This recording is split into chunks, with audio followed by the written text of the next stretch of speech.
Hello viewers, welcome to TN jobs Tamil. இன்றைக்கி நம்ம என்ன ஜாப் பற்றி பார்க்க போகிறோம் அப்படின்னா, புதிய ரயில்வே வேலைக்கான நோட்டிஃபிகேஷன் வந்திருக்கு. அதாவது RITES ரிட்ஸ் ரெக்ரூட்மெண்ட் வந்திருக்கு. இதற்கான குவாலிஃபிகேஷன்ஸ் நீங்கள் 10th ITI முடிச்சிருந்தாவே போதும். 1 year எக்ஸ்பீரியன்ஸ் அவங்க கேட்டிருக்காங்க.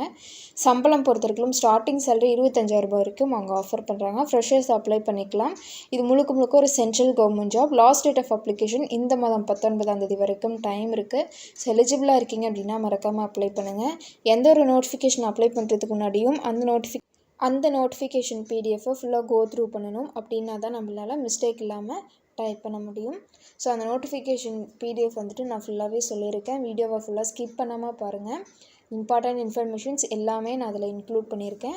டிஎன் ஜாப்ஸ் சேனல் இப்போ தான் ஃபர்ஸ்ட் டைம் பார்க்குறீங்க அப்படின்னா மறக்காமல் லைக் பண்ணுங்கள், ஷேர் பண்ணுங்கள், சப்ஸ்கிரைப் பண்ணுங்கள். வாங்க வீடியோக்குள்ளே போகலாம். இதுதான் உங்களோட அஃபிஷியல் நோட்டிஃபிகேஷனோட PDF. ரைட்ஸ் லிமிடெட் நீங்கள் கேள்விப்பட்டிருப்பீங்க. இது சம்மந்தமாக நம்ம சேனலில் நிறைய வீடியோஸ் போட்டிருக்கோம். ஓகேங்களா. ரைட்ஸ் அப்படிங்கிறது ஒரு கவர்மெண்ட் ஆஃப் இந்தியாவுடைய கம்பெனி. இந்த கம்பெனியை பொறுத்த வரைக்கும் எதுக்கு ரெக்ரூட்மெண்ட் எடுக்கிறாங்க அப்படின்னா, recruitment of engineering professional on contract basis for southern regions. ஓகேங்களா. அதாவது இன்ஜினியரிங் ப்ரொஃபஷனல்ஸை அவங்க ஆட்களை தேர்ந்தெடுக்கிறாங்க. டேட்ஸ் பார்க்கலாமா. ஃபஸ்ட்டு எப்போ ஓப்பன் ஆணுச்சு அப்படின்னா 30ஆம் தேதி. ஓகேங்களா.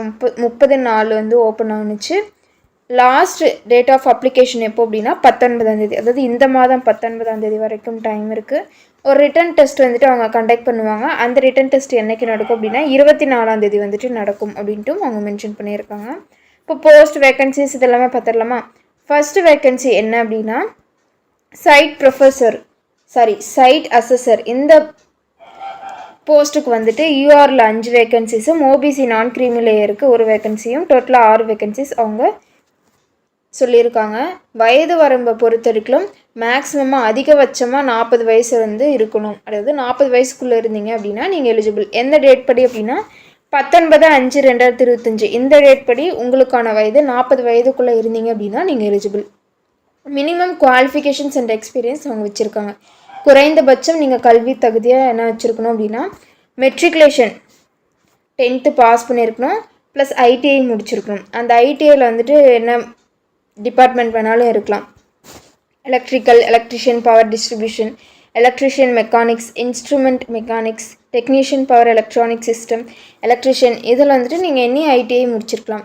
குவாலிஃபிகேஷன்ஸ் சொல்லிட்டேன். எக்ஸ்பீரியன்ஸை பொறுத்த வரைக்கும் 1 year எக்ஸ்பீரியன்ஸ் இருக்கணும் அப்படின்ட்டு அவங்க மென்ஷன் பண்ணியிருக்காங்க. அது என்ன வேலையாக வேணாலும் இருக்கலாம். அந்த installation and commissioning, material testing and inspection, field quality inspection and quality assurance இந்த மாதிரியான போஸ்ட்டில் நீங்கள் 1 year வேலை செஞ்சுருந்தீங்க அப்படின்னா நீங்கள் eligible.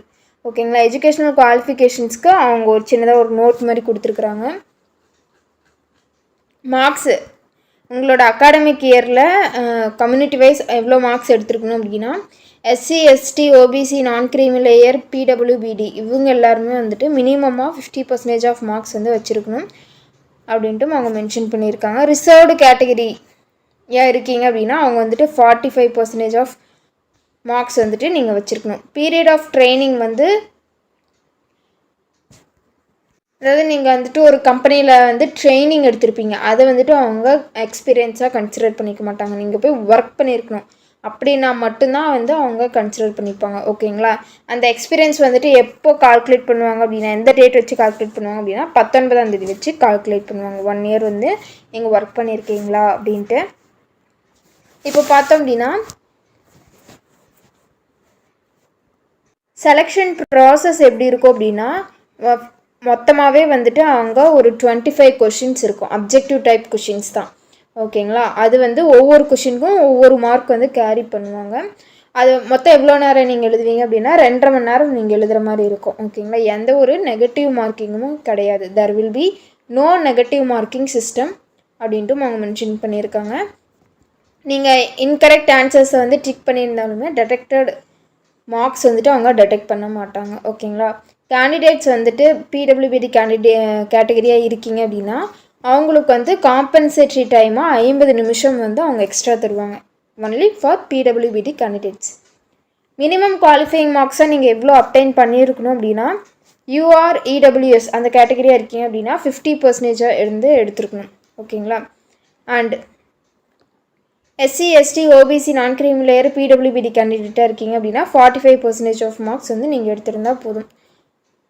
Weightage of the written test would be the 100% for the selection of the set post. அதாவது இப்போ நீங்கள் இந்த ரிட்டன் எக்ஸாமில் எவ்வளோ மார்க் வாங்குறீங்களோ அதை பேஸ் பண்ணி தான் உங்களுக்கு ரிசல்ட்டுமே வெளியிடப்படும்.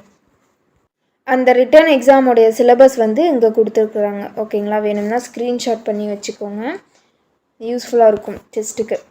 Nature and period of engagement, எவ்வளோ பீரியட் நீங்கள் அங்கே ஒர்க் பண்ணுவீங்க, அந்த ஜாபோடைய நேச்சர்லாம் என்ன அப்படின்ட்டு இங்கே பார்க்கலாம். இது வந்து பியூர்லி முன்னாடியே சொன்ன மாதிரி முழுக்க ஒரு கான்ட்ராக்ட் பேசிஸில் தான் ஆட்களை வந்து அவங்க தேர்ந்தெடுக்கிறாங்க. அப்படி இருக்கும்போது ஃபஸ்ட்டு இனிஷியலாக ஒரு 1 இயர் வந்து அவங்க ஒர்க் பண்ண வைப்பாங்க. அதுக்கப்புறமேட்டுக்கு உங்களுடைய சப்ஜெக்ட்ஸ், அந்த சாட்டிஸ்ஃபேக்டரி பர்ஃபார்மன்ஸ், இதெல்லாமே உங்களோட பர்ஃபார்மன்ஸ் எப்படி இருக்குது அப்படின்ட்டு பேஸ் பண்ணி உங்களுக்கு வந்துட்டு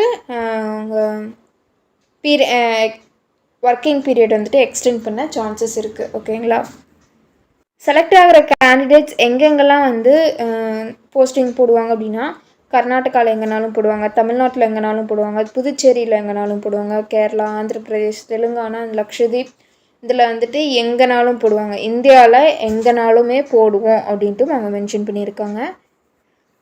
சேலரி பொறுத்த வரைக்கும் ஃபஸ்ட்டு பேசிக் பேவே 13,800 ரூபாய் அவங்க ஆஃபர் பண்ணுவாங்க. கிராஸ் பே எவ்வளோ அப்படின்னா 25,000 ரூபாய். ஓகேங்களா, ஸோ இப்போ அது ரெண்டுத்தையும் ஆட் பண்ணும்போது தான் உங்களுக்கு வந்து சேலரி கிடைக்கும். டோட்டலாக அப்போ ரேனம்க்கு நீங்கள் எவ்வளோ வாங்குற மாதிரி இருக்கும் அப்படின்னா 3,1436 ரூபாய் வந்து நீங்கள் வாங்குற மாதிரி இருக்கும். அந்த ரிட்டன் டெஸ்ட்டு பார்த்தோம் அப்படின்னா 3 டிஃப்ரெண்ட் லொக்கேஷன்ஸில் நடக்கும் அப்படின்ட்டு சொல்லியிருக்காங்க.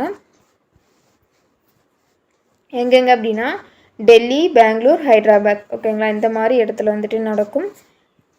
அப்ளிகேஷன் ஃபீஸு எவ்வளோ அப்படின்னா 300 ரூபாய் ப்ளஸ் அப்ளிகபிள் டேக்ஸஸ் வந்து அவங்க சொல்லியிருக்காங்க. எஸ்சி எஸ்டி பிடபிள்யூபிடி கேண்டிடேட்ஸ்க்கு எந்த ஒரு ஃபீஸுமே கிடையாது. அவங்களோட லிங்க் வந்துட்டு இந்த லிங்க் வந்துட்டு நான் கீழே கமெண்ட் பாக்ஸில் டேக் பண்ணுறேன், மறக்காமல் செக் பண்ணி பார்த்துக்கோங்க. டிஎன் ஜாப்ஸ் தமிழ் சேனல் பிடிச்சிருந்தா மறக்காமல் லைக் பண்ணுங்கள், ஷேர் பண்ணுங்கள், சப்ஸ்கிரைப் பண்ணுங்கள். தேங்க்யூ.